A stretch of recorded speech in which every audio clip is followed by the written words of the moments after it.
Ser subversiva é questionar, refletir e estar a fim de transformar a sua realidade. Aqui trazemos assuntos para inspirar vocês a construírem uma vida com mais sentido. Eu sou a Camila Napolitano. Eu sou a Janaína Marim. E esse é o podcast Subversivas. No episódio de hoje, a gente vai falar sobre um tema muito importante e muito abrangente: diversidade e a luta por igualdade dentro da comunidade LGBTQIAPN+. O nosso objetivo aqui é introduzir o assunto, dar um primeiro passo, falarmos do porquê esse assunto, essa pauta precisa ser frequentemente trazida à tona, ser falada com muita frequência, o porquê das siglas carregarem tanta representatividade e como apoiar a comunidade mesmo sem fazer parte dela. Para ajudar a gente com esse papo, a gente convidou a criadora de conteúdo e idealizadora do Binamídia, Thalita Câncio. Oi, gente. Se você está conhecendo o nosso podcast agora, ou se já é ouvinte, e assim como nós, você também é questionadora, tem uma vontade enorme de mudança e gosta dos conteúdos que trazemos aqui, participe do nosso Apoia-se. E com apenas R$10 você ajuda a gente a continuar o nosso trabalho e ainda você terá acesso a episódios exclusivos. Então, estamos te aguardando por lá. Tendo dito isso, bom, seja muito bem-vinda, Thalita. Obrigada, gente. Obrigada pelo convite. É um prazer estar aqui. Obrigada por estar aqui. Se apresenta um pouquinho para a gente, fala quem é você. Bom, meu nome é Thalita Câncio, eu sou pesquisadora, estou terminando meu mestrado em Ciências da Comunicação e eu pesquiso especificamente representação bissexual em telenovelas, mais especificamente. Faço parte do movimento bissexual também, sou ativista da Frente Bissexual Brasileira, e tenho, como vocês falaram, a página Binamídia, em que eu falo sobre representação bissexual midiática no geral, né? Não só em filmes, mas séries, livros e por aí vai. E eu fiquei com uma dúvida agora, eu queria saber mais o que motivou você a começar o trabalho com o Binamídia, a começar toda essa pesquisa? Então, eu na graduação ainda, eu sou formada em comunicação social, me formei em 2021, e lá em 2019, já ainda na graduação, eu comecei a pesquisar representação bissexual em novelas. Então, desde a graduação que eu participo de congressos, escrevo artigo, enfim, pesquiso sobre isso. E quando veio a pandemia, né, como muitas outras pessoas, eu senti a necessidade de criar algum lugar, algum espaço que eu pudesse falar sobre isso, tanto pela necessidade que eu tinha enquanto bissexual, de ter um espaço que eu não encontrava que falasse sobre representação bissexual na mídia, mas também por conta da minha pesquisa e por ser uma atividade muitas vezes solitária, né, da gente escrever um artigo, participar de um congresso, eu queria também ter um espaço que eu pudesse falar sobre o que eu pesquisava, mas para além do que eu pesquisava, né, porque eu pesquiso telenovela, mas eu sou viciada em consumir muita coisa, então consumo séries, livros, então eu precisava, tinha essa necessidade mesmo, assim, de falar sobre com outras pessoas, e aí veio o Binamídia, então desde 2020 que ele existe. Agora até fiquei na dúvida se é 2020 ou 2021, mas eu acho que é 2020. Ai, que legal. Muito legal ver a trajetória, né? Conhecer a trajetória de quem passa por aqui, né? No podcast. Como a gente não tem nenhum episódio que fala, né? Sobre a diversidade e tal, a gente achou interessante, primeiro, dar um parâmetro, né? Dar uma introdução no tema, para aí depois a gente ir aprofundando mesmo. Então, a gente queria que você explicasse um pouquinho qual que é a diferença, porque tem muita confusão rolando por aí, principalmente na internet, no Instagram da vida e tal, a diferença de identidade de gênero, sexualidade e orientação sexual. Porque eu acho que é um bom início, assim, né? Sim. Sim, com certeza. Até porque quando costumamos ouvir falar sobre comunidade LGBT no geral, muitas vezes a gente vê que caem naquela questão do direito de amar, e, e a gente, quando fala sobre isso, é muito importante frisar que vai muito além da questão do amar, porque dentro da comunidade LGBT a gente não tem só identidades de orientações sexuais, também temos as identidades que têm a ver com a identidade de gênero, como você falou. Então, é uma comunidade bastante ampla e que tem pessoas que são de identidades, como eu falei, de orientações sexuais, então, por exemplo, lésbicas, gays, bissexuais, pansexuais, mas também tem pessoas que estão nessa sigla por conta da sua identidade de gênero, que foge ali da norma cisnormativa. Então, as pessoas trans, que aí inclui pessoas travestis, pessoas não binárias, pessoas intersexo também, que é o I da sigla, também fazem parte da identidade de gênero, ou seja, são pessoas que não, é, que não reconhecem ou não se adequam ao gênero que foi designado a elas quando elas nasceram. Então, dentro da comunidade LGBT também tem essas pessoas que fogem dessa norma que a gente chama de cisnormativa, né? Sendo pessoas Uhum. cis aquelas pessoas que estão de acordo com o gênero que foi atribuído quando nasceram. E as pessoas de outras orientações sexuais são pessoas que fogem da norma heteronormativa, que são pessoas que se relacionam, se atraem de diversas maneiras por além do gênero oposto, né, entre muitas aspas, como é chamado.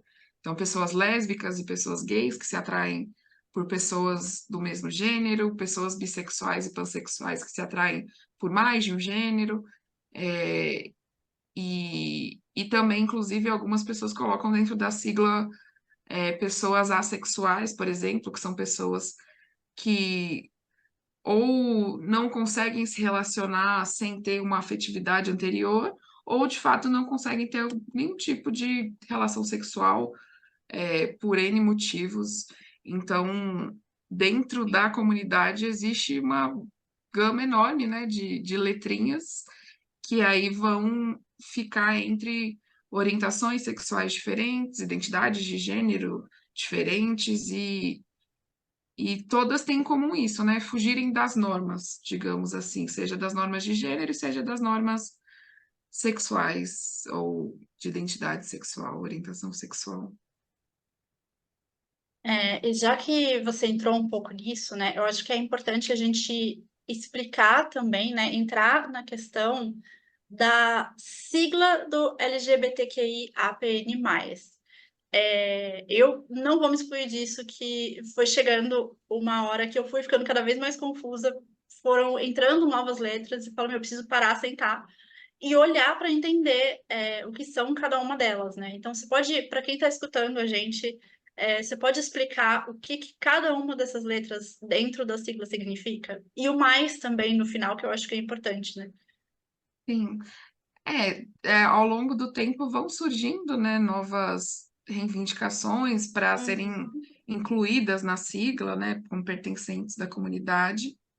E, inclusive, existem variações, né? A gente às vezes fala LGBTQIAPN+, às vezes fala LGBTQIA+, mas, no geral, as mais utilizadas, né, que são as mais conhecidas, são a letra L, que são das lésbicas, ou seja, mulheres que se atraem por outras mulheres, por, né, pessoas do mesmo gênero, no caso. Incluindo aí, eu dando uma definição mais simplificada, né? Porque, obviamente, hoje Uhum. existem algumas diferenças, inclusive pessoas não binárias que vão se dizer lésbicas, então pessoas que não são necessariamente mulheres, mas que se alinham de alguma forma ao feminino e que se atraem por outras pessoas aliadas ao feminino, por exemplo, então vão se dizer lésbicas.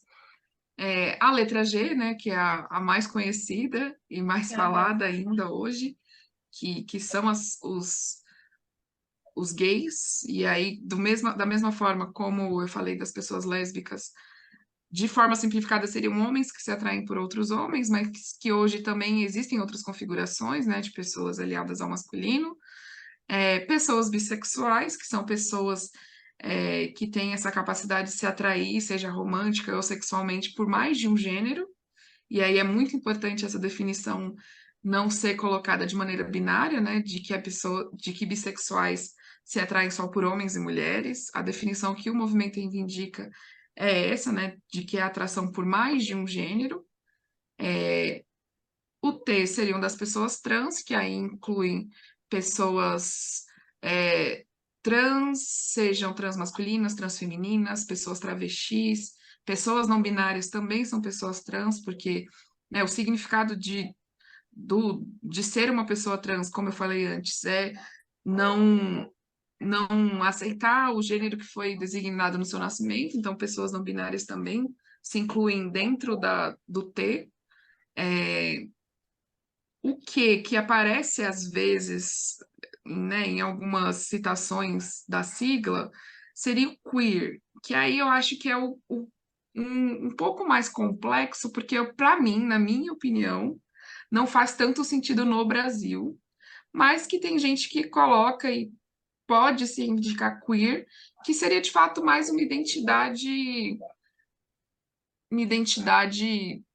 que inclui tanto gênero quanto orientação sexual, de fugir de fato da norma no geral, porque o queer, né, vem do movimento americano principalmente, porque em inglês queer significa estranho, e lá fora era utilizado de forma pejorativa para pessoas que fugiam ali da norma sexual principalmente, e o movimento em que as pessoas que eram xingadas dessa forma resolveram utilizar, se apoderar, empoderar, enfim, desse termo para dizerem, sim, somos estranhos, somos queer, e isso virou, de fato, uma identidade lá fora como algo geral, né? Sou uma pessoa queer, então posso ser uma pessoa lésbica, posso ser uma pessoa gay, e que no Brasil, assim, eu acho que perde um pouco da força, porque aqui, lá fora tem essa força do que era a palavra antes, né? De forma pejorativa, o queer. Aqui o queer, quando você fala, não tem esse peso da palavra, mas ainda assim seria uma forma geral de se falar sobre pessoas LGBT, são pessoas queer. Então, em alguns lugares vão colocar o que na sigla, em outros não. Eu sou do time que prefiro que não, aqui no Brasil especificamente, porque eu acho que é algo mais geral e algo que não se aplica tanto na nossa realidade. Nessa parte eu pesquisei bastante porque a minha grande dúvida do queer veio por conta da série dos Estados Unidos, e aí tem a série também no Brasil, Queer Eye, né? E aí a minha grande dúvida era isso, assim, que eu não conseguia entender aonde se encaixava. E aí a minha pergunta, com tudo que você falou, será que não se encaixa no Brasil? Porque no Brasil a gente tem esses movimentos mais claros, né? Então a gente tem ali o movimento lésbico, bissexual. Você acha que tem um pouco a ver com isso? Eles se encaixam mais nesses movimentos? Talvez. Não posso afirmar com toda certeza, porque também lá fora existem os movimentos específicos, né? Mas é porque eu acho que não se encaixa justamente pela tradução mesmo da palavra, pelo peso da palavra.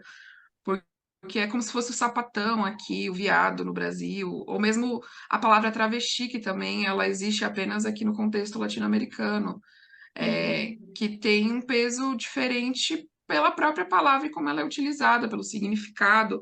Então, queer no Brasil não significa nada, não é igual lá fora, que é uma palavra pejorativa, é como se fosse um xingamento e que foi apropriado pelo movimento, né? Aqui, de fato, não tem. Então, se a gente for ver, tem inclusive vários pesquisadores de sexualidade no Brasil que, quando vai falar de sexualidade, fazem algumas críticas a essa transposição mecânica que a gente faz do queer lá de fora, da alteria queer lá de fora, que se localiza muito específico num contexto que não é o nosso, né? Que é um contexto do norte global, de outra língua.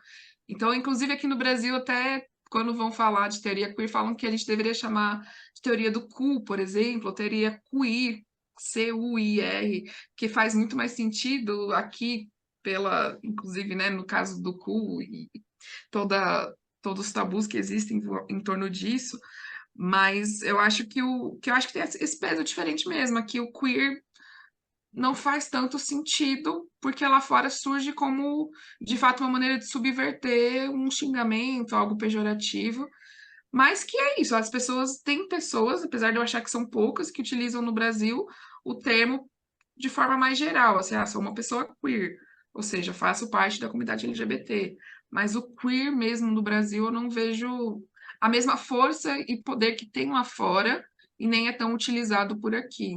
Mas que, às vezes, quando falamos a sigla, entra o quê ali? Mas eu sou a favor de não entrar. Mas por esses motivos mesmo, porque eu acho que não faz tanto sentido na nossa realidade. Eu acho que foi até bom a Cá ter feito essa pergunta, porque foi uma dúvida que eu também sempre tive.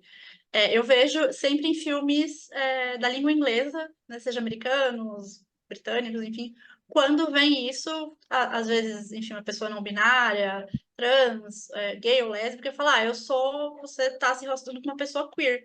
E eu ficava em dúvida, falava, tá, mas tentando trazer para o nosso contexto e para cá não consegui entender, acho que agora faz muito mais sentido que realmente para cá não faz sentido. Para lá é uma coisa muito mais abrangente, mas dentro da nossa língua, da nossa cultura, não faz sentido. É uma expressão, um termo que não faz sentido, né? Aqui, por exemplo, eu vejo sendo muito mais utilizado por pessoas de uma classe mais alta, ou que tem, enfim, que falam inglês. Você não vê Uhum. a comunidade LGBT como um todo utilizando o termo queer. Geralmente quem utiliza é, de fato, quem tem. Acho que dá para fazer esse recorte de classe nesse caso, porque é algo, de fato, de quem tem contato com uma cultura que vem de fora. Mas que é isso, tem pessoas no Brasil que utilizam, tem. E aí vai utilizar, de fato, como essa identidade queer de pessoas que fogem do padrão, e aí eu acho que algumas até se colocam, quando falam em queer, no sentido de, eu sou mais do que apenas uma pessoa gay, porque existem muitos gays dentro de certos padrões, né? Podemos dizer assim, padrões de estéticos, padrões de tudo. E aí, quando alguma pessoa se coloca como queer, geralmente essa pessoa se coloca como alguém que foge de todas as normas, por exemplo. Mas é isso, eu acho que realmente não faz tanto sentido no nosso contexto. Mas, às vezes, entra na sigla, e de fato é uma dúvida que Aham. existe, porque a gente ouve, né? Tem programas, né? O Queer Eye, por exemplo, nem teve tradução na versão brasileira para cá, e fica meio sem sentido. E eu acho que um deles, inclusive, eu acho que, eu não vou lembrar quem, mas eu acho que um deles se identifica como queer. E aí, quando você falou da questão de classe, aí eu pensei nisso também. Porque eu acho que um deles se identifica, se eu não me engano. É isso, tem pessoas que identificam, mas que provavelmente ele deve ter outras identidades ali para além do queer, né? Sim. Sim. Mas tem gente que usa como forma geral de uma identidade de vida, de estilo também, para além de identidade de gênero, orientação sexual. Acho que o queer também às vezes entra nisso, né? De estilo. Bom, outra letra que entra também é o I, que são das pessoas intersexo, e que, inclusive, no Brasil, a gente tem um movimento intersexo atualmente que vem pautando bastante em várias instâncias a luta das pessoas intersexo. Intersexo, que aí a gente sempre coloca assim porque é mais fácil das pessoas entenderem, é o que antes era chamado de hermafroditas, que são pessoas que têm características é, de mais de um gênero, né?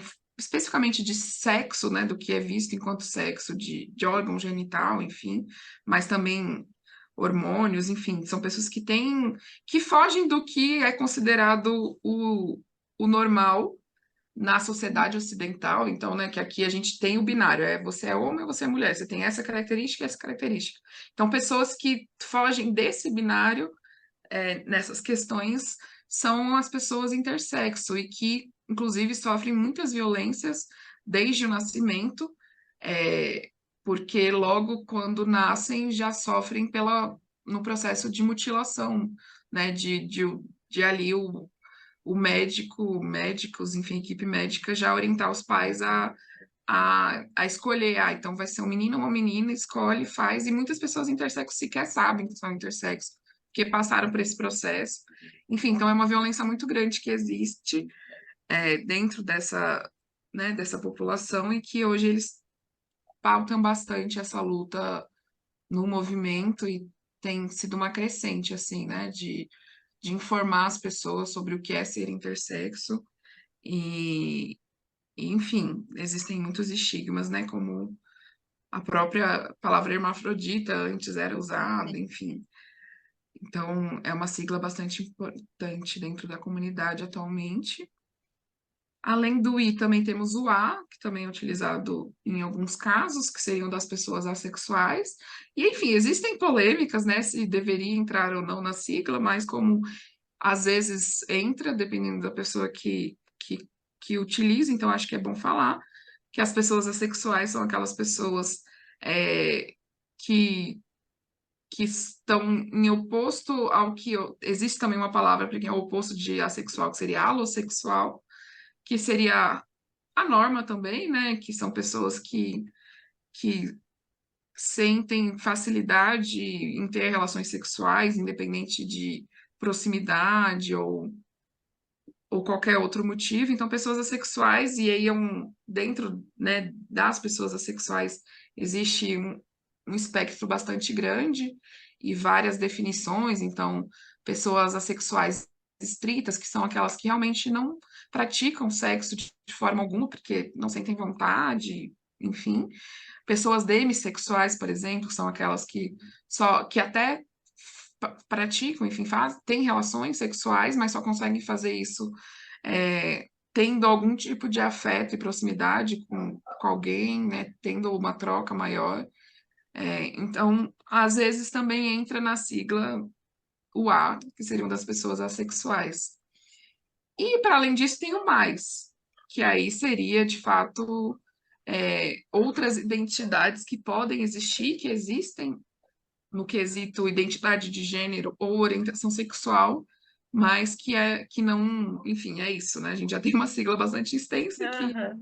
às vezes entra alguma letra que aí tem a ver com a própria força dos movimentos, na minha opinião, né? Dos movimentos se colocarem, mas que a gente coloca o mais ali para ainda não foi reconhecido, ainda não tem a visibilidade que outros têm, mas o mais poderia englobar outras, ou deveria englobar outras identidades que não aparecem diretamente na sigla, porque isso é de fato uma comunidade muito ampla, que aí abrange, como eu falei, né, não só orientação sexual, mas também identidade de gênero. Então, existe uma infinidade de identidades que existem por aí que fazem parte dessa comunidade que foge da norma cis heteronormativa. Eu não falei, mas eu acho que é importante, principalmente por ter falado que eu sou bissexual e sou do movimento bissexual, que algumas vezes entra o P também, né, na sigla, que seriam de pessoas pansexuais. E aí eu acho que é importante também falar sobre isso, porque existem muitas confusões, né, sobre a diferença de bissexual e de pansexual.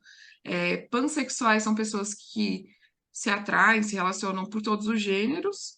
Então, se for fazer uma definição, né, em palavras, bissexuais seriam pessoas que se atraem por mais de um gênero. Pansexual por pessoas que se atraem por todos os gêneros. Mas o por mais de um gênero também pode ser por todos. Porque quando a gente vai diferenciar bi e pan, muitas pessoas acabam caindo naquilo que eu falei de definir a bissexualidade como binária, como pessoas que só se atraem por homens e mulheres. E isso não é verdade. Então, a gente, desde da década de 90, a gente tem um manifesto bissexual que fala que a bissexualidade não é binária, que pessoas bissexuais se atraem por mais de um gênero, isso inclui mulheres e homens cis, homens e mulheres trans e pessoas não binárias também. Mas a pansexualidade surge em outro momento histórico em que um grupo de pessoas sentiu a necessidade de criar uma nova identidade por não se sentir incluído em outras que existiam e, obviamente, também não se sentir incluídos essas pessoas especificamente, né? Não se sentiam incluídas no B, e aí, obviamente, a gente Hoje tem uma discussão muito mais avançada sobre gênero e identidades de gênero do que existiam antes, então, óbvio que no movimento bissexual, mas, enfim, no geral, pessoas bissexuais é, existiram e existem pessoas que são transfóbicas, assim como existem em todas as letras, mas o movimento nunca foi pautado pela binariedade, mas, enfim, existiram essas pessoas que em determinado momento quiseram criar uma palavra, uma sigla, uma identidade, uma palavra que já existia, né? Se apropriar dessa palavra para se definir enquanto identidade de uma maneira mais ampla, porque o pansexual, né? O pan tem esse significado de todos, de ser algo mais amplo. Então, quando eu falo sobre a diferença de bi e pan, eu gosto de falar que, na verdade, existem mais semelhanças do que diferenças, porque na prática são identidades monodissidentes, que a gente chama, que são identidades que se relacionam com mais de um gênero, não só com um, que seria o que pessoas monossexuais fazem, né? Como gays e lésbicas. Então, tem muito mais semelhanças do que diferenças, e para mim a diferença principal é como a pessoa se sente confortável em se identificar.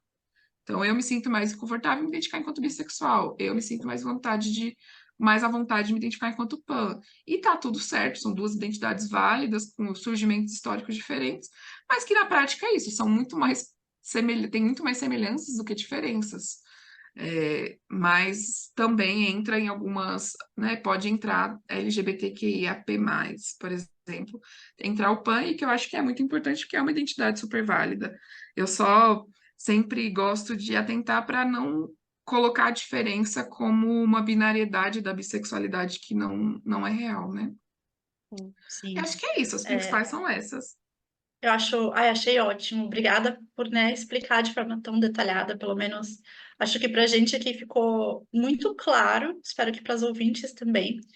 O que eu acho que é importante a gente trazer é a importância de ter essas siglas para os movimentos. Porque eu acho que é muito Sim, importante, né, essa identificação. Você se sentir identificado, porque isso foi mudando ao longo do tempo, mais pessoas foram se entendendo, né, como se identificam e tal. Então, fala um pouquinho para a gente, né, qual que é a importância de estar nessa sigla, né? A importância de se identificar.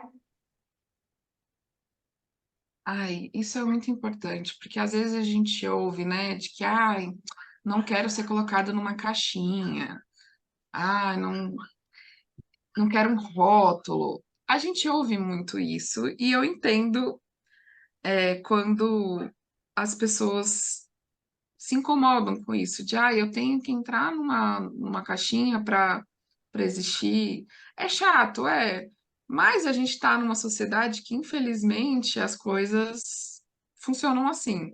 Para que as coisas existam, elas têm que ter um nome.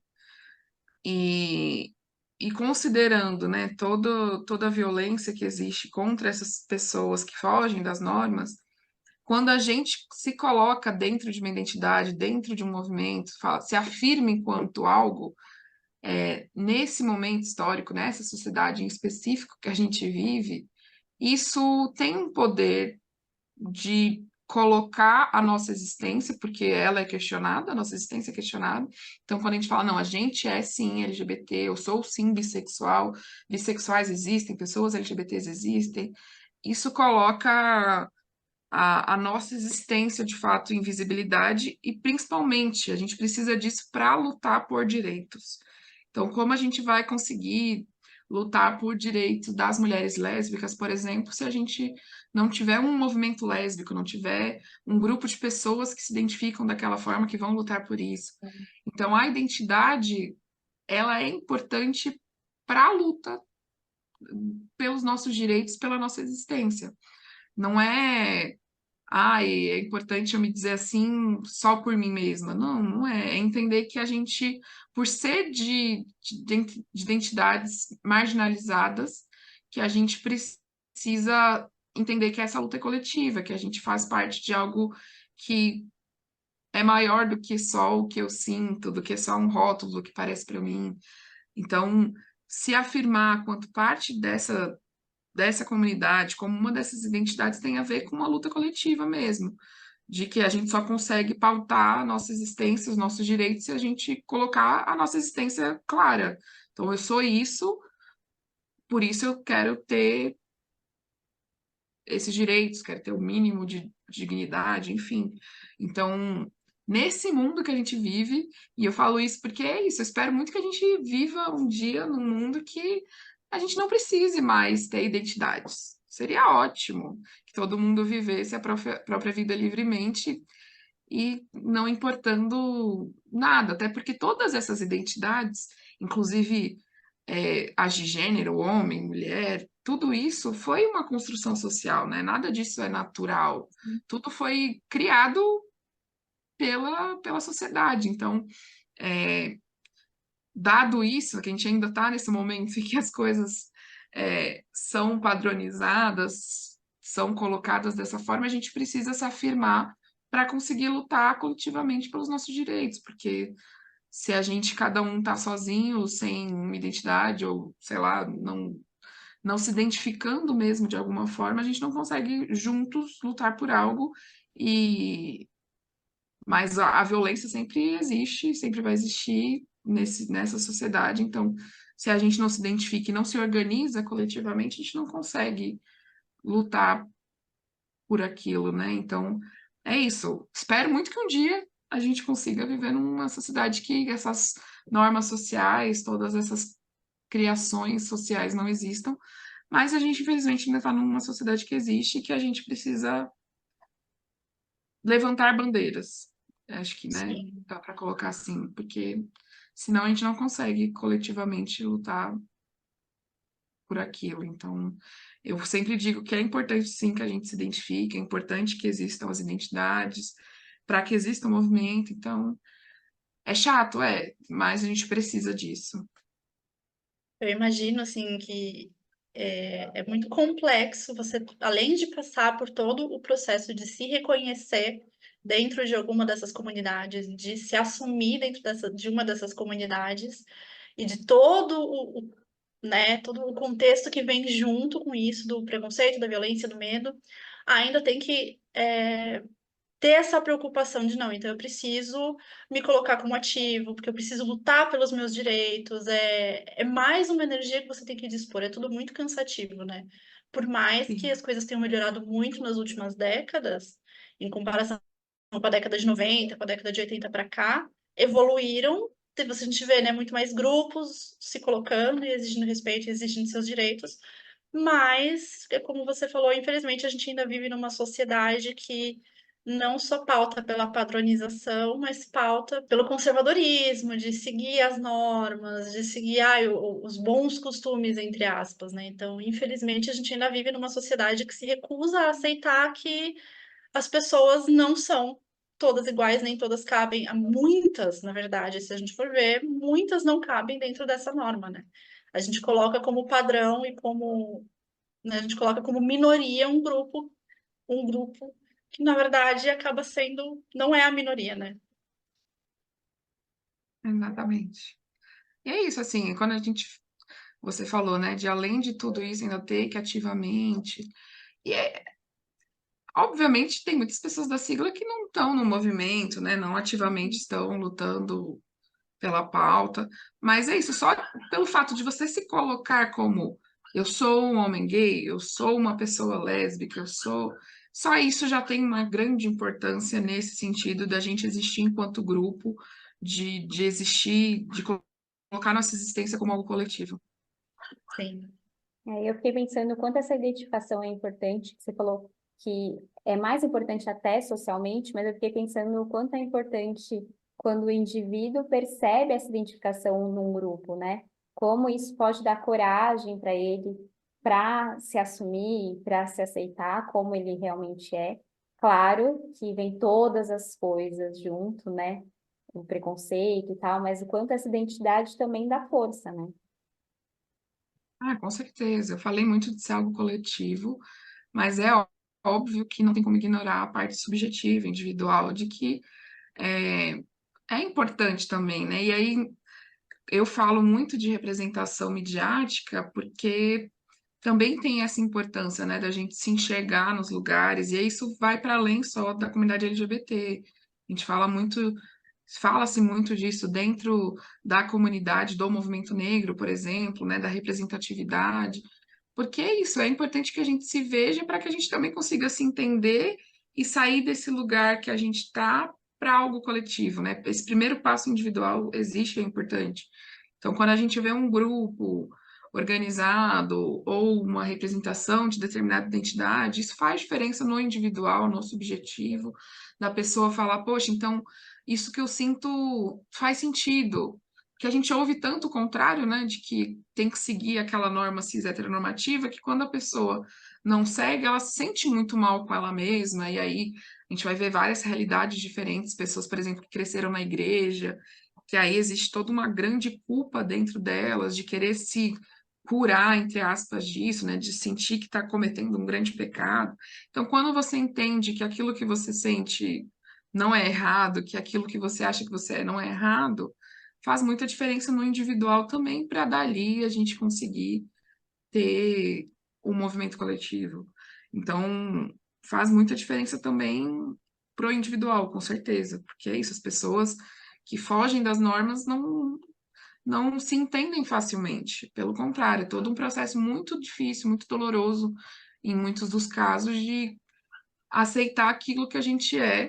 E aí é muito. Eu realmente também não gosto da palavra de se aceitar ou se assumir, porque, né, convenhamos, mas é isso que acontece, né? De fato, a gente não se aceita muitas das vezes, e é um processo e que ter outras pessoas ali, ou seja próximo de você, ou seja na mídia, ou enfim, outros lugares que se identificam e se colocam dentro daquela identidade que você consegue enxergar o que você sente também, faz muita diferença e, enfim, é muito importante. A gente poderia entrar na discussão de saúde mental também, por exemplo, da comunidade LGBT, fora da própria violência física, né? Existe toda essa questão da saúde mental, porque é isso, é muito brutal o que fazem, né? De todos os dias a gente ouvir que, ainda hoje, né? De a gente ouvir que a gente está errado, que a gente não deveria existir, que a gente deveria morrer, e daí para baixo. Em pleno 2024, a gente ainda tem grupos debatendo a necessidade de existir a cura gay, né? Que entra em tanta. Fala-se gay, mas se coloca-se todas as comunidades, todos os grupos. E é uma coisa atroz, mínimo, né? Colocar essa falta de respeito, de consideração com outro ser humano, falando assim por cima, né? É um absurdo que as pessoas pensem que seja uma questão que. Como se tratar como se fosse uma doença, né? Uhum. Existe muito ainda, né? E aí a gente até pode entrar no debate que existe no Brasil especificamente, que é uma onda conservadora de fato, e que Sim. existem muitos grupos que tentam retroceder os direitos que já foram conquistados. Então, no passado, a gente viu na Câmara dos Deputados sendo pautado, em uma das comissões, a Comissão da Família, sendo pautado para que se retirasse o direito das pessoas do mesmo gênero se casarem, por exemplo. Então, existem muitos ataques de vários lados, e, e, e é isso, a gente no Brasil tem muitas contradições, né? Então, a gente, obviamente, teve avanços, como essa própria questão do casamento, ou da lei contra a LGBTfobia, né? Que a LGBTfobia se enquadra enquanto crime dentro da lei do racismo ainda, mas se enquadra enquanto crime. Então, a gente tem avanços, mas, por outro lado, a gente também tem retrocessos, porque existem pessoas, grupos, que são grupos organizados, muito bem organizados, que vão lutar contra esses nossos direitos, contra os nossos grupos. Então, é esse movimento constante, né? Da força do movimento, mas também desses grupos que querem retroceder os nossos direitos. E o Brasil é isso, é muito contraditório. A gente vive no país que tem a maior parada LGBT do mundo, mas ao mesmo tempo também é o país que mais mata LGBTs no mundo. Então, no Brasil, a gente vive entre esses avanços e retrocessos e essa luta constante. Falando um pouquinho de história, acho que só para a gente fechar essa parte da história, né? Fala para a gente um pouquinho a origem, né, da história da luta por igualdade de direitos. Enfim, da onde surgiu, assim? Você poderia falar para a gente? Então, obviamente, como eu falei, né, todas essas identidades de gênero e de sexualidade são criações sociais. Existem desde sempre, antes nem tinham nome, depois passaram a ter nomes, nomes que mudaram. Mas, de fato, se a gente for ver marco enquanto movimento, que eu acho que é o que dá para a gente pautar de marco, enquanto a gente, de fato, começou a ver é, esses grupos se organizando pela luta, pelo reconhecimento, pela visibilidade, nesse sentido mesmo, né, nesse sentido sociológico, sentido político, no Ocidente, aí eu vou colocar assim, no Ocidente mesmo, porque eu acho que a gente generaliza muito as coisas como se fosse algo global, mas que no Oriente a gente vai ter outras formas de organização, inclusive de identidades que são reconhecidas e que no Ocidente não são, como, por exemplo, muitas sociedades do Oriente reconhecem mais do que só dois gêneros, por exemplo. Então, eu vou colocar nos marcos do Ocidente, que é onde a gente está e é onde, de fato, meus estudos chegam. No Ocidente, um grande marco que se tem da comunidade LGBT a nível mundial é Stonewall, que é a rebelião de Stonewall, de 79, que foi nos Estados Unidos.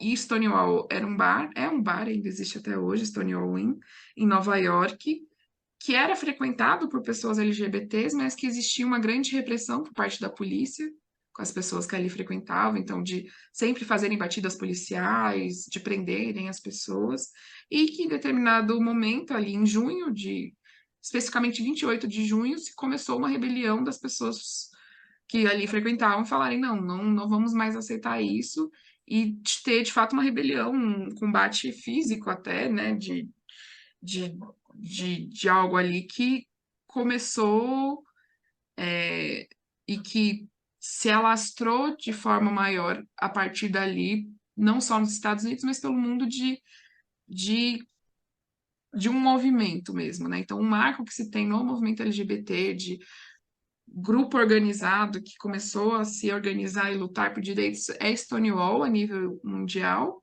e que, inclusive, é importante que foi um movimento não só de homens gays, mas principalmente de pessoas trans, de pessoas latinas, da comunidade negra. Stonewall muitas vezes apagam isso, né? De que as pessoas que estavam à frente de Stonewall eram essas pessoas, não eram homens gays, que depois acabaram ganhando mais visibilidade, mas o movimento sempre foi muito forte por conta das pessoas trans, das pessoas negras que estavam ali. No Brasil, a gente também tem a década de 70 ali como também um marco de fato de organização. E aí no Brasil, especificamente, a gente estava na época da ditadura, então também existia uma repressão muito grande, não só política, né, aos grupos de esquerda, mas também as pessoas que fugiam ali da norma cis heteronormativa também eram bastante perseguidas. Então, no Brasil, a gente tem ali na década de 70 a criação do primeiro grupo homossexual, que é o Grupo Somos, e também no Brasil, até antes do Grupo Somos, a, o, o movimento, né, se organizou através da mídia alternativa. Então, a gente tinha o Lampião da Esquina, que foi um jornal alternativo muito importante para a organização do movimento, para pautar, para colocar as pautas do movimento, e tudo isso na época da ditadura. Então, também ali surge a partir do movimento dos anos 70, também no Brasil. Então, é isso, o marco do movimento LGBT de forma organizada a nível global é ali 70, 80, e mas é isso, óbvio que existiam pessoas que estavam lutando e que estavam sofrendo muito antes disso, mas de maneira organizada, como grupo social que luta por visibilidade, por direitos, é nessa década de 70, final da década de 70, a nível global e no Brasil também. Sim. E aí o mês do orgulho ficou conhecido como mês do orgulho em junho por conta disso. De Stonewall especificamente, que aí entra como esse marco global, né, do movimento. Que aí o dia mesmo, o mês de junho como todo é considerado o mês, né, do orgulho, mas o dia especificamente é o dia 28, que foi o dia que começou a rebelião de Stonewall. Bom, E como é importante a gente saber a história por trás dessas datas que a gente comemora, né? Que acho que a gente fala tanto, tem março é o mês da mulher, junho é o mês do orgulho LGBT, novembro é o mês da consciência negra, mas é importante a gente explicar o que que aconteceu, por que que foi selecionado esse período, esse dia, para não ser uma coisa tipo tão aleatória que às vezes para pessoas menos informadas pode parecer uma coisa que nem, por exemplo, é setembro amarelo. Por que setembro? Ah, não sei, mas é setembro amarelo. Janeiro é janeiro branco. A gente precisa entender que existe uma história muito profunda por trás da escolha desse mês, da escolha desse período, para que a gente entenda de onde veio essa luta, de todo o contexto histórico que tem por trás, né? A gente entender a toda essa questão de celebrar o orgulho e reconhecer os desafios enfrentados pela comunidade, né? Sim, com certeza. É, essas datas são marcos históricos, né, geralmente. São colocadas por conta de fato, de marcos ali que a gente pode dizer que existiu uma mudança. Então, a partir dali, a gente viu um movimento mais organizado, a partir dali, a gente conseguiu avançar. Então, por exemplo, né, isso, Stonewall, 78, 79, tanto no Brasil quanto fora, né? No Brasil, 78 é a criação do Grupo Somos, 79, Stonewall. Aí na década de 80 a gente consegue despatologizar a homossexualidade. Então, tira da lista de doenças da OMS a homossexualidade. Então, não é mais considerado doença. E aí, mas ao mesmo tempo, se você for ver, né, a luta, a história da luta do movimento LGBT, então se organizou ali, né, no final da década de 70 80, e aí veio a década de 90 com algo muito avassalador para o movimento, para as pessoas da comunidade, que foi a AIDS, né, o surto de AIDS, que aí foi colocada como a peste gay, e que as pessoas LGBTs foram muito perseguidas nessa época por conta é, da AIDS, e que até hoje é muito difícil a gente pautar isso e se entender é, é, toda essa questão. Então, de hoje falar que as pessoas, né, que vivem com HIV, e que HIV é diferente de AIDS, e que é possível você ter HIV e não transmitir, e toda. Enfim, tudo isso é muito complicado e que foi muito atrelado à comunidade LGBT, apesar de não ser exclusivo de pessoas LGBTs, foi assim que foi colocado e foi feita uma grande perseguição. É, então, desde o início, o movimento LGBT sempre teve que enfrentar muitas coisas, mas que bom que se organizou e que é isso, desde os anos 80 conseguiu já vitórias, como a despatologização, que depois a gente foi também conseguir a despatologização das pessoas trans, enfim, são várias lutas, vários marcos que aí vão sendo pautados e que cada dia é isso, tem um motivo também que foi por alguma luta que aconteceu.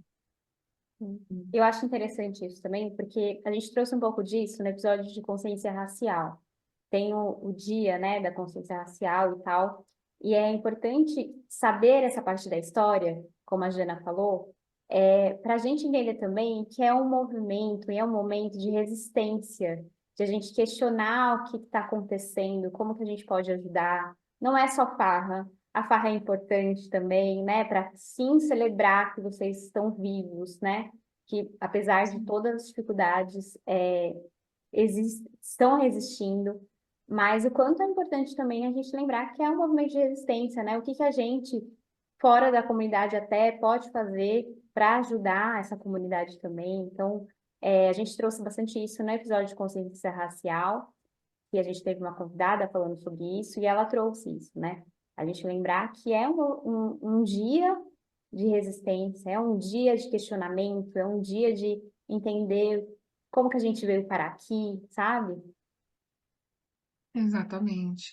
A parada LGBT mesmo, né? Ela surge muito com um caráter político, de luta, e que ao longo do tempo foi se perdendo. Hoje a gente tem mais um dia de festa, de celebração, que, como você disse, é importante também, até porque a gente não tem muitos espaços públicos em que a nossa sexualidade possa ser vivida plenamente, publicamente, então é importante, mas que a gente, enquanto movimento, tenta muito pautar ainda que a parada precisa, por exemplo, resgatar mais esse caráter político, esse caráter de luta, e que, enfim, vamos tentando, vamos conseguindo algumas coisas, mas que, né, tem seus problemas, mas óbvio que não deixa de perder sua importância, mesmo enquanto é isso, enquanto um dia para se celebrar.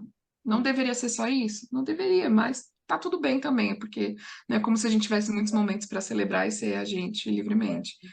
Mas que, obviamente, a parada deveria ter, como tinha no seu início, um caráter muito mais político, né? Mas é isso.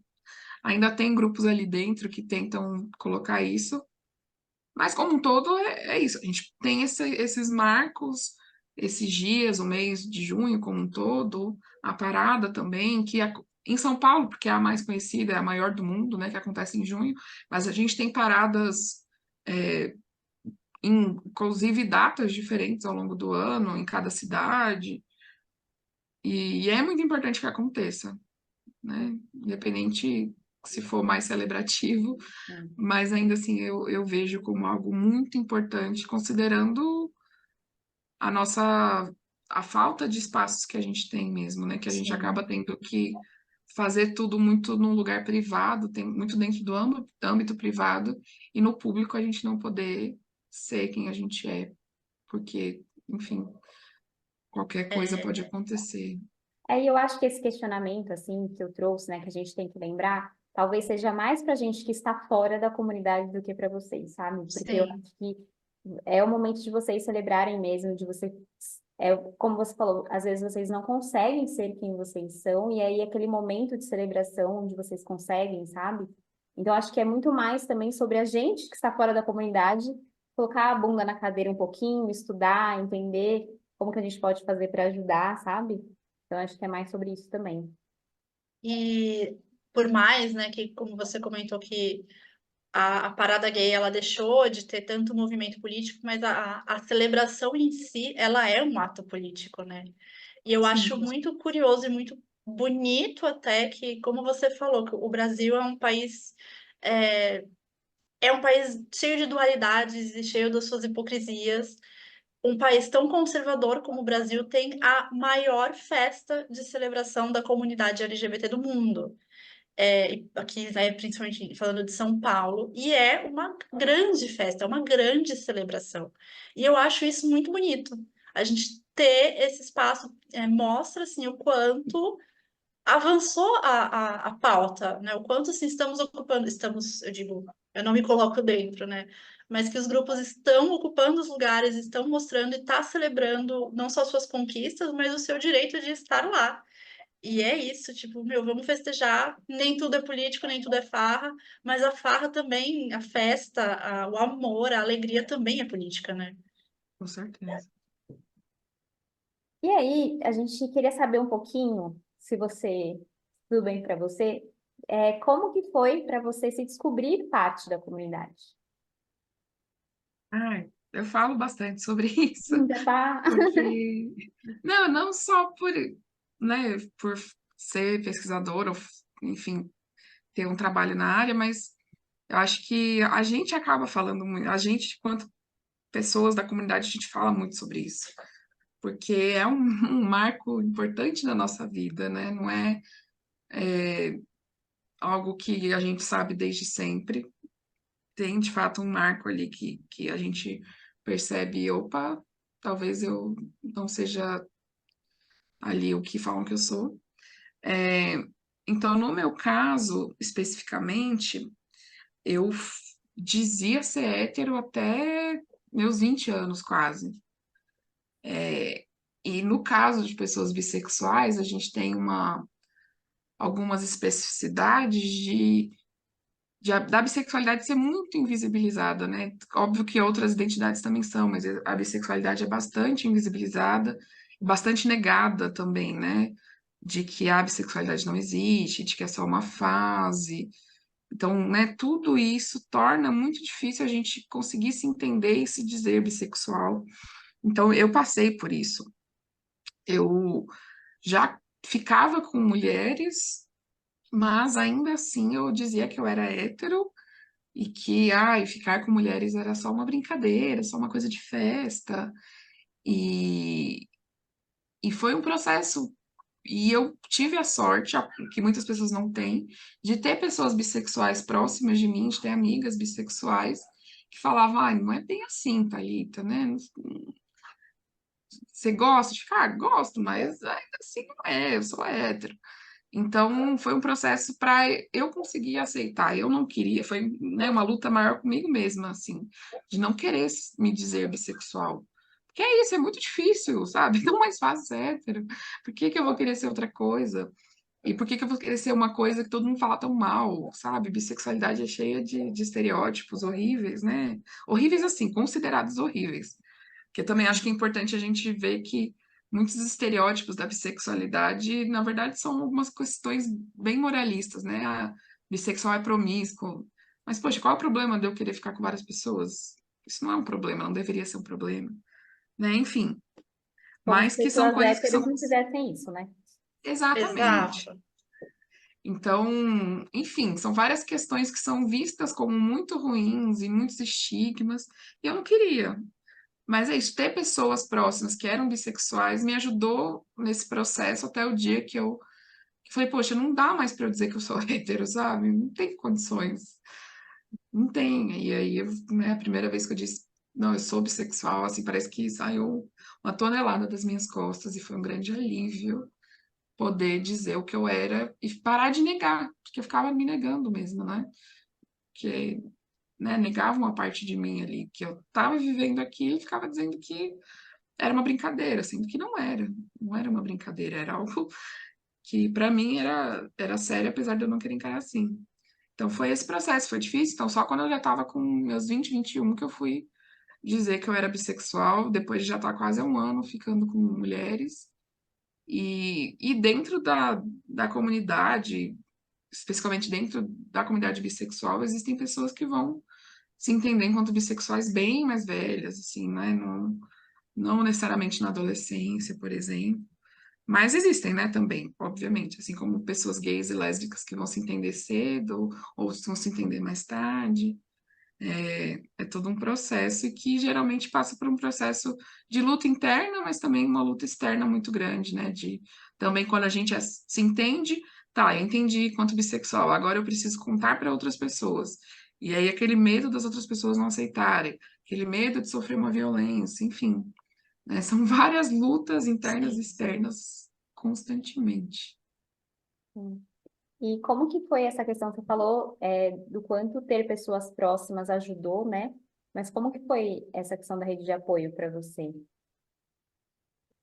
Então, eu estava nesse lugar, como eu disse, muito privilegiado, assim, eu já estava na universidade, então estava ali cursando minha primeira graduação, então a universidade por si só já é um ambiente muito diferenciado, né? Quase uma bolha ali que a gente vive, pelo menos no meu caso, que eu era de curso de humanas, então ali posso falar que, né, fazer letras, então era uma bolha mesmo, assim, bem diferente do que a gente encontra por aí. Então, pessoas que já tinham passado por esse momento que eu estava passando, que já eram muito mais esclarecidas sobre tudo, e que é isso, eu tive esse lugar de privilégio de ter pessoas que me apoiaram e que me ajudaram a me entender, mas que nem todo mundo tem, né? De fato, tem pessoas que passam por esse processo de forma muito solitária e que aí é muito mais difícil. Eu tive muita sorte mesmo no meu processo, que foi muito mais contra eu mesma do que o externo. O externo, para mim, sempre foi muito tranquilo. Eu sempre tive pessoas que me apoiaram,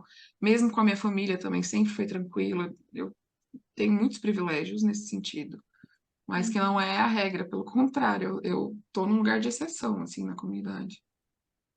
Sim. E sua fala, é interessante que a sua fala confirma exatamente o que a gente falou antes da questão da importância da identificação, né?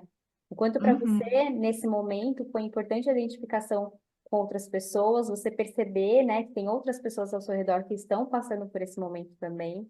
Então, o quanto esse momento foi importante, né? Sim, total. É isso, faz muita diferença ter pessoas próximas que te apoiam, sendo ou não da comunidade, mas quando são da comunidade tem não só importância maior, mas tem uma diferença grande. Serem pessoas que entendem o que você está passando, que entendem o que você está sentindo, é outra coisa, faz muita diferença Sim. quando a gente encontra pessoas que sentem o mesmo que a gente sente, que passaram pelo mesmo que a gente passou.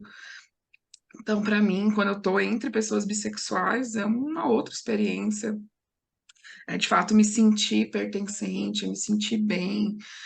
Porque tem coisas que só a gente entende mesmo, porque só a gente passa, mesmo dentro da comunidade. Né? É diferente eu estar entre pessoas bissexuais ou estar entre pessoas lésbicas e gays, por exemplo, que vão ter alguns entendimentos em comum, mas nem todos vão ser o mesmo, que a gente tem vivências diferentes. Sim. pela, pela identidade em si, né? Óbvio que mesmo dentro da identidade a gente tem vivências sociais diferentes por conta de outros motivos, mas no geral você encontra muito mais similaridades e pertencimento quando você está entre os seus, digamos assim, né? Uhum. Então, pessoas que não conseguem encontrar esse espaço, com certeza sofrem muito mais, né? Porque já é um processo difícil sendo coletivo, imagina sozinho, né? Você comentou, né, da questão de ter tido uma vivência privilegiada, que é ótimo para você, né? Mas eu fico imaginando, assim, de histórias que eu escutei de pessoas que se descobriram dentro de algum grupo, sendo gays, acho que, né, não sei, as histórias que eu escutei sempre foram mais sobre gays e trans, em cidades muito pequenas. E aí, assim, que na maioria das vezes são cidades que acabam sendo mais conservadoras. Então, se existem outras pessoas, e claro que existem, elas já ficam mais escondidas, não tem essa criação dessa comunidade, né? Eu imagino como deve ser muito difícil, muito solitário, né? Assim, eu vi histórias, já vi alguns casos no Twitter, da diferença que essas pessoas sentem quando vão para alguma cidade maior, seja alguma capital ou só uma cidade que é muito mais populosa, e falam, nossa, eu encontrei pessoas e eu percebi que eu faço parte de um grupo, eu percebi que eu não sou o único a sentir essas questões, a ter esses medos, a me entender dessa forma, né? Então, eu imagino se para pessoas que de cidades como as nossas já é muito difícil, para cidades muito pequenas, para comunidades muito menores, deve ser muito mais solitário, né? Muito mais sofrido. Com certeza, com certeza. É isso, como eu disse, né? Minha história é de exceção. A maioria são histórias de muita violência, principalmente essas pessoas, né, que vêm em contextos de cidades mais conservadoras, de famílias mais religiosas também, por exemplo.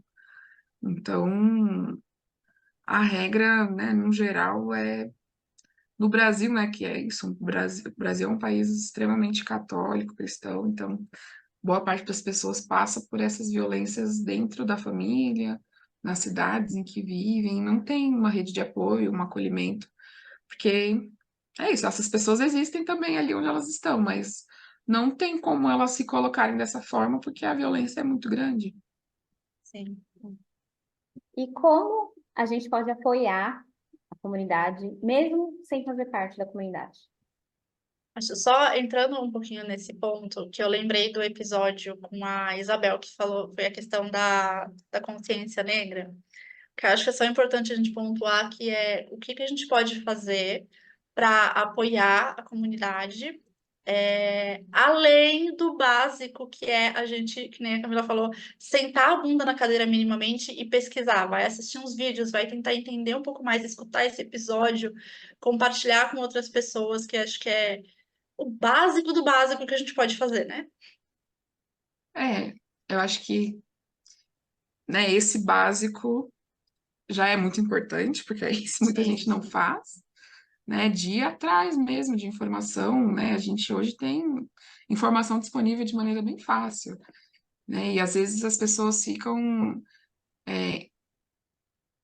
num lugar de desconhecimento que não não dá muito para aceitar hoje em dia, né? Se a pessoa tem acesso à internet, essa pessoa tá nesse lugar de, ai, não conheço, não sei nada, é complicado. E ter que ficar esperando alguém ir lá ensinar ela. A gente não é professor, a gente não quer ficar ensinando também todo o tempo. Então, esse básico do básico é muito importante.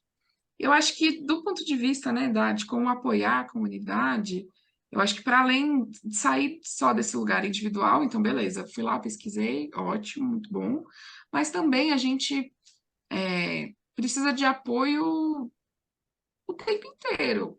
Então, no Brasil, como eu disse, né, um país bastante conservador, não é incomum, na verdade é bem comum, a gente estar em rodas que as pessoas vão fazer piadinhas, que vão fazer comentários, e geralmente as pessoas ou riem junto ou ficam quietas, e aí geralmente quem fica constrangido ou vai falar alguém é alguém da própria comunidade. Então, ter essa percepção, ter esse combate diário, é tudo que a gente, né, em todos os espaços que a gente tiver, então, falar, opa, isso não é legal, não é assim, isso não é uma piada, isso não é dessa forma, essas pessoas, enfim, ter o conhecimento, mas também colocar ele em prática no dia a dia, eu acho que é muito importante, porque isso acaba sendo muito solitário também. A, essa luta que a gente faz, da gente ter que ser a gente que vai falar, não, sei lá, acho que hoje a gente vê muito. Eu gosto de colocar esse exemplo das pessoas trans, que tem que, por exemplo, ficar batendo o martelo na questão dos pronomes. Eu sou uma mulher trans e quero ser chamada pelos pronomes femininos, e a gente está numa roda que ficam constantemente utilizando pronomes masculinos com aquela pessoa, e aí as pessoas não sabem o que fazer, ficam se olhando e não vão lá e vão dizer, não, você está errado, o pronome é ela, não é assim.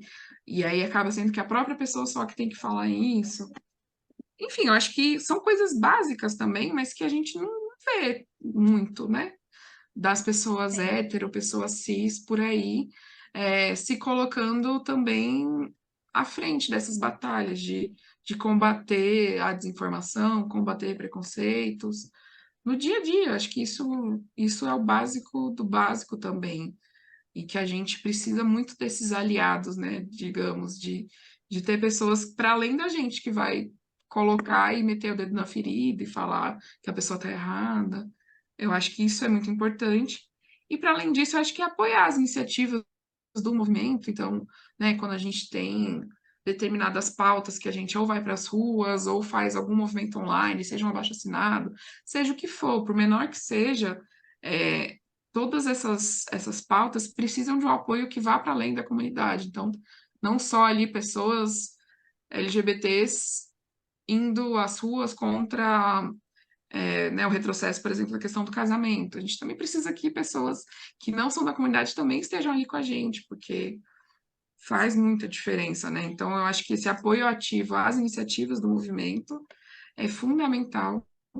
Então, seja. É isso, hoje, né, no momento que a gente vive de redes sociais, o compartilhamento de iniciativas, compartilhamento de informações também, a gente tem um poder muito grande nas nossas mãos, né? Por poder compartilhar e falar as coisas na internet. Então, se a gente consegue que pessoas além da própria comunidade façam isso, já ajuda muito, já é um apoio bastante grande, né? Então, acho que é isso, desde o do cotidiano, da gente combater as mínimas coisas que são ditas e que geralmente passam, e que a gente não pode deixar passar, mas também acho que apoiar ativamente as pautas, as iniciativas do movimento também são muito importantes. Compartilhamento de informação, buscar informação, mas também compartilhar ela, né? Acho que tudo isso, assim, são muitas vezes coisas muito pequenas e que não demandariam muito das pessoas, né? Mas que ajudam muito. Outra coisa que a gente colocou aqui, consumir o trabalho de pessoas que são da comunidade também. E aí, Uhum, o trabalho da Thalita, né? A gente vai colocar aqui na uhum, descrição também. Mas, enfim, não necessariamente num lugar de educação, sim, é importante, claro. Mas até os que você consome diariamente. Eu até anotei aqui, Tem um podcast da Bianca Della Fence, chama Quanto Vale Essa História, e eu amo. Então, assim, como é importante, né, consumir conteúdos, o tipo de conteúdo que a gente tem consumido, acho que é uma reflexão que cabe bastante nesse momento também, de quem que a gente está consumindo esses conteúdos. E outra coisa que eu trouxe também é a importância de, se vocês podem, né, ajudar financeiramente alguma casa, algum movimento que esteja precisando. Uhum. Ontem eu vi um pedido da Casa Neon Cunha, que oferece Uhum. serviços à população LG. Lá eles escrevem como LGBTQIA+. Então, eu trouxe aqui exatamente como eles colocam, em São Bernardo e no Grande ABC Paulista. E aí eles estão pedindo ajuda com doação financeira, quem não puder compartilhar o pedido deles. Enfim, sempre tem alguns movimentos rolando, né? Sempre bom pesquisar para ver o que dá para ser feito. Então, além das políticas públicas, né? O quanto as políticas públicas são essenciais para o movimento, né? Com certeza. É dentro da comunidade LGBT, por conta do que eu falei, né, da violência, de pessoas que são expulsas das famílias, expulsas de casa, que acontece muito, a gente tem muitas casas de acolhimento, né? Que é o caso da Casa Neon Cunha, tem a Casa 1 também aqui em São Paulo, em outras cidades vão existir outras, então, se vocês têm, né, a possibilidade de ajudar financeiramente essas casas de acolhimento, eu acho que é um caminho muito importante também de ajuda, porque são muitas pessoas da comunidade que não têm mesmo para onde ir, porque não são aceitas nas suas casas. Então, essas casas de acolhimento são importantíssimas. Então, com certeza, acho que financeiramente é um caminho muito importante de ajudar, são as casas de acolhimento, com certeza. E quando a gente fala financeiramente, gente, não é tipo R$ 100 por mês. Se vocês puderem, ótimo, incrível. Sim. Sim, Mas qualquer Da ajuda. forma como for possível, né? Mesmo Qualquer que seja ajuda. compartilhando, se você não tem dinheiro, compartilhe, exato, então, sim, exatamente. com certeza. Toda ajuda é válida, né? Ampliar Sim, a voz desses grupos é muito importante. sim, porque assim, quando a gente não tem todas as políticas públicas que a gente precisa, a gente tem que recorrer a essas instituições, a ONGs, né, casas de acolhimento, porque a gente ainda não tem políticas públicas que consigam acabar com todos os nossos problemas ou minimizar todos eles. Então, né, paulatinamente a gente tem conquistado e lutado por mais políticas públicas, que é o que a gente realmente precisa, mas é isso, existem essas iniciativas por fora que são muito importantes. Sim. Bom, eu anotei várias coisas, eu acho que a gente pode fazer um Sim. quadro, porque tem muita coisa para falar, É mas muito profundo, muita coisa, né? Mas eu acho que a gente falou, né? Cumprimos o papel que a gente queria, o objetivo que a gente queria de um primeiro momento, uma introdução, né, sobre algumas questões e tal, mas já dá para perceber o quanto é complexo e o quanto é importante a gente, né, escutar sobre isso, estudar sobre isso, como a Jana trouxe. E aí, gostaria de indicações de filmes e livros sobre a temática. Não necessariamente pode ser filme. Político, né? Exato. Olha, como vocês sabem, eu sou muito focada na letra B, por ser o que eu sou, mas também por ser o que eu estudo. Mas, assim, pensando no que a gente falou, né, nas questões mais gerais de movimento e para as pessoas conhecerem, eu acho que existem algumas obras importantes. Aí, falando em livros especificamente, aqui no Brasil a gente tem dois, dois autores, principalmente, muito importantes para a história do movimento LGBT. Aliás, vou colocar três. Três autores, que aí a gente entra uma autora também. Que seriam os livros do Renan Quinalha, que ele tem um trabalho muito importante de resgate da memória do movimento LGBT no Brasil. Então, ele tem vários livros. Eu vou colocar o nome dos autores, mais especificamente. Renan Quinalha, o João Trevisan, que é um ativista histórico do movimento LGBT brasileiro, João Silvério Trevisan, João Silvério Trevisan, que ele vai ter, inclusive, um livro específico sobre a resistência na época da ditadura. O Renan Quinalha também tem um livro específico sobre o movimento LGBT na ditadura. Então, o Renan e o João são dois nomes muito importantes de resgate da memória do movimento LGBT brasileiro. E um outro nome que eu ia falar é da Regina Facchini, que é uma pesquisadora da Unicamp, que tem, inclusive, um livro muito importante que é especificamente sobre os direitos das pessoas LGBTs. Eu estou aqui só procurando o nome desse livro. Eu tenho ele aqui na minha estante, acho que é mais fácil. Que é o Direitos em Disputas, LGBT...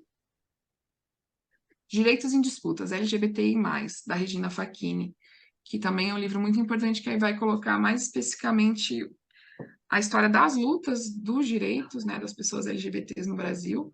Então, esses três, né, Renan Quinalha, João Silvério Trevisan e Regina Facchini, são três nomes para ler e saber mais sobre a história do movimento LGBT no Brasil. Filmes, e aí eu tô colocando uns mais, assim, voltados para as questões políticas, porque eu acho que de representatividade LGBT a gente tem, né, muita gente que divulga por aí, tem visto cada vez mais, né, histórias de ficção com personagens LGBTs. Eu acho que isso tem sido muito incrível, né, esse avanço que a gente tem tido nas representações. Então, aí a gente vai ter muitas. Se você entrar na Netflix, vai ter, acho que tem uma aba só de filmes LGBTs, por exemplo. Mas aí eu pensei em dois documentários, três documentários em específico. Dois brasileiros, que um é o Carta para Além dos Muros, que é um documentário que está na Netflix, que vai falar Legal. mais... Oi? Eu falei, eba, Ah, vou estar na Netflix. Carta para Além dos Muros, que está na Netflix, que vai falar especificamente sobre a trajetória do HIV e da AIDS, um foco maior no Brasil. Então vai ter entrevistas de médicos, inclusive o Drauzio Varela, por exemplo, que vão falar sobre como foi e como é ainda, né, esse estigma imposto às pessoas que vivem com HIV no Brasil, e que aí, como eu disse, passa muito pela história, passa muito pela comunidade LGBT, porque foi colocado dessa forma e até hoje se vê muito atrelado, né, à comunidade LGBT, apesar de não ser, mas que na nossa história está marcado muito por isso, principalmente ali na década de 90. Então esse documentário vai falar disso. O outro que eu separei, só que esse, infelizmente, é muito difícil de achar, mas vai que as pessoas achem e até compartilhem por aí, que é o Lampião da Esquina, que é um documentário sobre esse jornal, que foi muito importante na década de 80, 70, final da década de 70, 80, no Brasil, para o movimento LGBT, né, que foi o primeiro jornal homossexual brasileiro e que circulou na época da ditadura. Então tem esse documentário que chama Lampião da Esquina mesmo, que é muito bom, mas hoje em dia eu não sei onde achar ele, mas torcendo para termos ouvintes aqui que saibam achar as coisas. E um de fora que eu acho que é muito, que eu gosto muito e que para mim é uma das melhores obras, assim, que aí vai pegar aquele período ali de Stonewall também um pouco, e que vai mostrar muito como o movimento LGBT lá fora não foi protagonizado só por homens gays brancos, mas principalmente por pessoas pretas, pessoas travestis, pessoas trans, enfim, latinas, que é o Paris is Burning, que aí é um documentário que vai falar mais de especificamente um movimento cultural, que é o ballroom, que é uma cena específica, muito importante para a comunidade LGBT, mas que está localizado aí nesse momento da história ali, né, década de 80, 90, e que eu acho que consegue retratar bem e mostrar principalmente isso, que o movimento LGBT sempre foi muito além dos homens gays brancos, que sempre foram os que tiveram mais visibilidade, mas que o movimento mesmo sempre foi muito mais, esteve muito liderado e pautado por outras pessoas, né? Olha, e eu acho que tem Lampião da Esquina no YouTube. Pelo menos apareceu aqui 1 hora e Será? meia. Não sei se é esse, né? Não sei se tem algum erro, alguma coisa assim, mas Ai, apareceu que 1 hora e bom. meia. Eu tinha olhado e eu só tinha achado o trailer dele. Apareceu como 1h20, deve ser? Olha aí. Olha aí. Então deve ter, porque foi quando ele foi lançado, estreou naquele festival É Tudo Verdade, e muitas vezes disponibilizam mesmo, né? Eu só não tinha conseguido achar, mas eu também não tinha feito não sou uma das melhores pesquisadoras de coisas assim de YouTube, mas imagino que tenha mesmo. Sim. Eu te Então, jogue mandei o no Ai, link. ótimo. Eu ia deixar um recadinho para se algum ouvinte tivesse, encontrasse, mandasse pra gente pôr na descrição. Mas Mas já é isso, tá, jogue a no host. YouTube, Lampião da Esquina, que acho que já deve É, ter lá. a gente vai colocar na descrição todas essas sugestões. Eu sei que foge, né? Um tanto entra um pouco menos na questão política e mais na questão de entretenimento. Mas eu deixo de indicação a série Sex Education, que a gente já falou, já falei dela Ai, aqui. maravilhosa, eu amo Ai, muito. gente, eu amo essa série. Ela, Eu assim, acho também importante entretenimento, e como porque a ela é uma Janaína série de falou, entretenimento, mas ela, principalmente acho que a terceira temporada, né, não, e vai ela é muito explicando educativa, muitas né? questões das Uhum. comunidades que, para quem talvez nunca tenha saído do raso ou nem tenha nem entrado muito no raso, fica muito mais simples de começar a entender. Sim, sim, tem muitas séries novas, assim, que são muito didáticas, né? Muito boas. E acho que é aquilo que a Janaína falou também, né? A gente tem muita gente da comunidade produzindo conteúdo no Brasil, então, você falou da Bianca Della Fence, mas tem uma infinidade de criadores de conteúdo no Instagram, YouTube, TikTok, que vão hoje trazer essas informações de maneira muito fácil, né? Muito didática, em vídeos curtos, por exemplo, né? Que é o que as pessoas jovens hoje em dia gostam de consumir mais. Então tem muito. Se você não precisa ir muito longe nas buscas para achar. E aí vão ter também pessoas produzindo não só esses conteúdos didáticos, mas também outros conteúdos que vão falar de outras coisas, mas que são pessoas LGBTs e que só o fato da gente estar ali apoiando o trabalho delas também já é muito importante, né? Sim, sim, com certeza. Hum, Ai, Amei. sempre bom ter conversas assim. Foi uma conversa muito gostosa, muito Ah, esclarecedora, profunda dentro do nosso limite de tempo, enfim, de lugar de fala até, né? E muito obrigada, de verdade, Thalita. Obrigada por ter topado vir aqui entrar nessa questão de educadora, que a gente sabe que, enfim, é uma repetição. Mas muito obrigada por ter participado, por ter tido essa conversa. Eu espero que os ouvintes, enfim, que quem escuta o nosso podcast tenha gostado muito do episódio e reflita bastante sobre o tema. Ai, gente, foi um prazer. Enfim, eu tô nesse lugar, né? Eu sou uma pesquisadora e gosto de falar sobre isso, então para mim é um prazer sempre falar sobre, porque é isso, eu gosto mesmo. Então é sempre um prazer. Muito, muito obrigada pelo convite e espero que é isso, façam outros episódios, né? Um episódio com as pessoas que se identificam enquanto lésbicas, um episódio focado no bissexual, aí vocês me chamam de novo, um episódio sobre pessoas trans, eu acho que é isso, tem muitos temas que a gente não conseguiu, né, nesse Sim. tempo de conversa entrar, e que tem muitas especificidades, e que é muito bom quando uma pessoa, né, da própria comunidade fala sobre suas pautas, né. Sim. E, Thalita, no final, a gente sempre pede para a pessoa vender o seu peixe, falar sobre o trabalho, falar sobre algum projeto, alguma coisa assim. Você gostaria de falar algum dos seus projetos, o que está rolando? Faz o seu jabá. Ah, a gente conhece um Binamídia no Instagram, eu acho que é o principal, né, projeto que eu tenho online.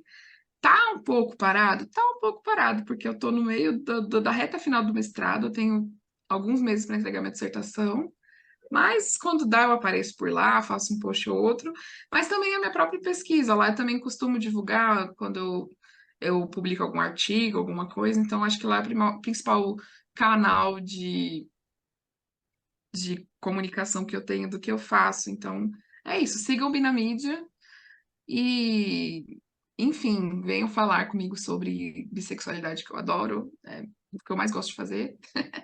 Então é isso. Sigam o Binamídia.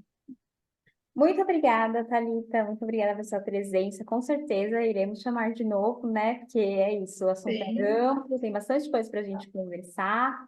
E, para finalizar, pedir para todos os ouvintes, compartilhar o episódio para mais pessoas escutarem, né? Para mais pessoas ficarem mais atentas a esse assunto que é tão importante. E muito obrigada para quem ouviu até aqui. E é isso, até mais. Obrigada, gente. Um beijo e até semana que vem. Tchau.